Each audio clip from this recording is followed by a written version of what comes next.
విశాఖ గాజువాక యువతి హత్య కేసులో దర్యాప్తు ముమ్మరం చేశారు పోలీసులు. గాజువాక పోలీస్ స్టేషన్ కు చేరుకున్నారు మౌనిక తల్లి, బంధువులు.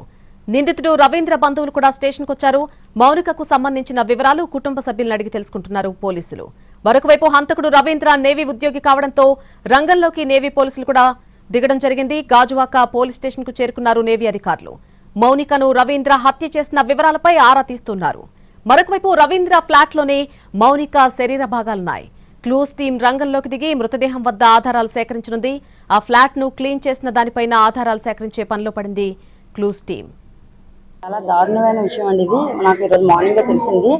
తెలియడంతో వెంటనే ఇక్కడ రావడం జరిగింది. కాకపోతే వీళ్ళిద్దరి మధ్యన ఎన్ని సంవత్సరాల నుంచి రిలేషన్ ఉందో అనేది మనకు తెలియదు. అలా మిస్సెస్ అయితే డెలివరీకి వెళ్ళారట. కానీ ఏది ఏమైనా ఇంత దారుణంగా చంపడం మేమందరం చాలా భయం గురయ్యాము. ఇంత దారుణంగా చంపాడు అంటే మాత్రం ఆయనకి తగిన శిక్ష పడాలని మేము కోరుకుంటున్నామండి. ఇలా కోసేసి ఫ్రిడ్జ్లో పెట్టేస్తే పక్కోళ్ళు ఎదురోళ్ళు ఏమవుతారు సార్? అతను పక్కోళ్ళు అయితే చెప్తున్నారు ఎప్పుడు గొడవ లేదు, ఎప్పుడు డీసెంట్గా ఉంటాడు, వచ్చి వెళ్ళిపోతాడు, దగ్గర 1 year నుంచి మిస్సెస్ లేరు. మరి అలాంటి వ్యక్తి ఈ రోజు కోసేసి ఫ్రిడ్జ్లో పెట్టేసాడు అంటే మరి మామూలుగా ఉంటే భయమే కదా. మేమైతే ఈ ఫ్లాట్ లో ఉంటున్నాం.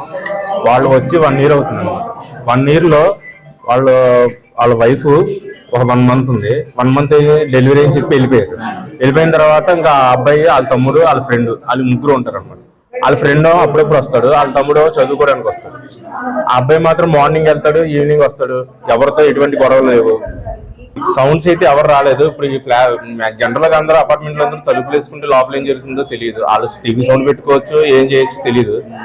కాకపోతే ఆ సౌండ్ వచ్చింది కూడా విషయం ఎవరికి తెలియదు. చుట్టుపక్కల వాళ్ళు కూడా అడిగా, సౌండ్ అయితే ఏమి రాలేదు. అమ్మాయిని కూడా ఎవరు సరిగ్గా చూడలేదు అనమాట. అమ్మాయి రెగ్యులర్ గా కూడా రాదు, ఎప్పుడో ఒకసారి వచ్చిందని చూసారు, వాచ్మెన్ చెప్పారు. మరి నిన్న వచ్చిందంట. చాలా దారుణమైన విషయం అండి ఇది. నాకు ఈరోజు ఇది అంశానికి సంబంధించిన మరింత సమాచారం మా ప్రతినిధి చిరంజీవి అందిస్తారు. గాజువాక పోలీస్ స్టేషన్ పరిధిలో దారుణ హత్యకు గురైన మౌనిక హత్య కేసుకు సంబంధించి పోలీసులు దర్యాప్తు ముమ్మరం చేశారు. ప్రస్తుతం గాజువాక పోలీస్ స్టేషన్ వద్ద ఇరువురు కుటుంబాలు, ఏదైతే నిందితుడు రవీంద్ర వాళ్ళ కుటుంబ సభ్యులు, అదేవిధంగా ఇటు మృతురాలి మౌనిక వాళ్ళ కుటుంబ సభ్యులు ఇరువురు కూడా చేరుకున్నారు. మరోవైపు ఆ నిందితుడు రవీంద్ర నేవీలో ఉద్యోగం చేస్తుండటంతో నేవీకి సంబంధించినటువంటి అధికారులు వీళ్ళు కూడా ఇక్కడ చేరుకున్నారు.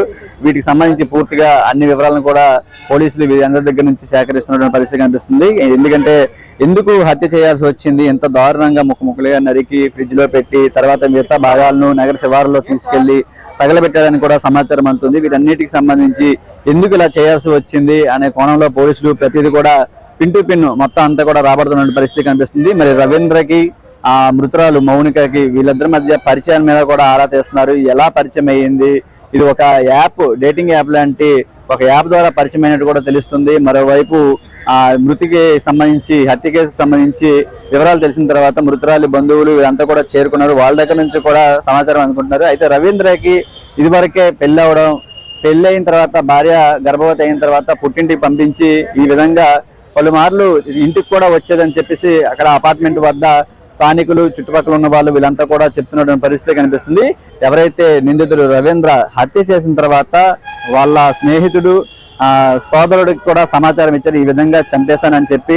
వాళ్ళు వెంటనే ఇది నిజమో కాదో అని తెలుసుకోవడానికి పోలీసులకు కూడా పోలీస్ స్టేషన్ దగ్గరకు వచ్చి ఇక్కడ సమాచారం ఇచ్చారు. ఈ విధంగా రవీంద్ర మాకు ఈ విషయం తెలియజేశారు, మీరు కూడా ఒకసారి కనుక్కుంటే బాగుంటుందని చెప్పగా వెంటనే పోలీసులు అపార్ట్మెంట్ వద్దకి వెళ్ళేసి చూసేసరికి అక్కడ ఈ విధంగా మౌనిక మృతదేహం సంబంధించి ముక్కలుగా నరికి కవర్లో చుట్టి గోన్లో కుట్టి అపార్ట్మెంట్ లో అదే ఇంట్లో ఉంటున్నటువంటి ఫ్రిడ్జ్ లో పెట్టడం ఇవన్నీ కూడా అక్కడ లభించాయి. తర్వాత మొండెం, కాళ్ళు, తల ఈ భాగాలన్నీ కూడా లభించడంతో నిందితుడిని అదుపులోకి తీసుకున్న తర్వాత అతను విచారించగా వేరే ప్రాంతానికి, నగర శివారు ప్రాంతానికి, దారపాలెం ఆ ప్రాంతానికి తీసుకెళ్లి తగలబెట్టినట్టు కూడా సమాచారం అందుతుంది. మరి అతనికి అయితే ఇంకా మృతదేహం సంబంధించి బాడీ సంబంధించి ముక్కలు కట్ చేసినటువంటి అన్ని కూడా ఫ్రిడ్జ్ లోనే ఇంకా ఉన్నాయి. క్రూస్ టీం ద్వారా పూర్తి స్థాయిలో అక్కడ చేరుకొని ఇదంతా కూడా చాలా ప్లానింగ్ గా చేశాడు.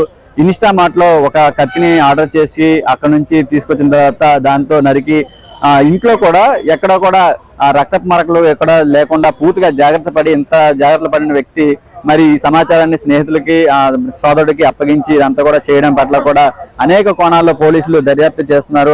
డబ్బుల కోసం వేధించేదని చెప్పేసి అంటున్నారు. మరి ఆ కోణంలో కూడా ప్రస్తుతం పోలీసులు దర్యాప్తు చేస్తున్నారు. ఈ పరిచయాల మీద అసలు వాళ్ళిద్దరి మధ్య ఏం జరిగింది, అసలు పరిచయం ఎప్పటి నుంచి ఉంది అని చెప్పి ఆ కోణాలు కూడా ప్రస్తుతం పోలీసులు పూర్తి స్థాయిలో దర్యాప్తు చేపడుతున్నారు. ఏదేమైనప్పటికీ విశాఖ గాజువాక పోలీస్ స్టేషన్ పరిధిలో చోటు చేసుకున్నటువంటి ఈ ఘటన స్థానికంగా తీవ్ర కలకలం రేపింది అని చెప్పుకోవాలి. ఎందుకంటే అతి దారుణంగా ముక్కలుగా నరిగి ఇంటిలో ఫ్రిడ్జ్ లో పెట్టి తర్వాత ఇతర భాగాలన్నింటినీ కూడా నగర శివార్లోకి తీసుకెళ్లి ఈ విధంగా దహనం చేయడం, ఇవన్నీ కనుక చూస్తుంటే ఖచ్చితంగా ఏదైనా బలమైన కారణం ఉంటుంది, ఈ వెనకాల ఏదో జరిగి ఉంటుందని పోలీసులు భావిస్తున్నారు. ఆ కోణంలోనే ప్రతిదీ కూడా క్షుణ్ణంగా పరిశీలిస్తున్న పరిస్థితి కనిపిస్తుంది. కేవలం ప్రసాద్తో చిరంజీవి ఎన్టీవీ విశాఖ నుంచి.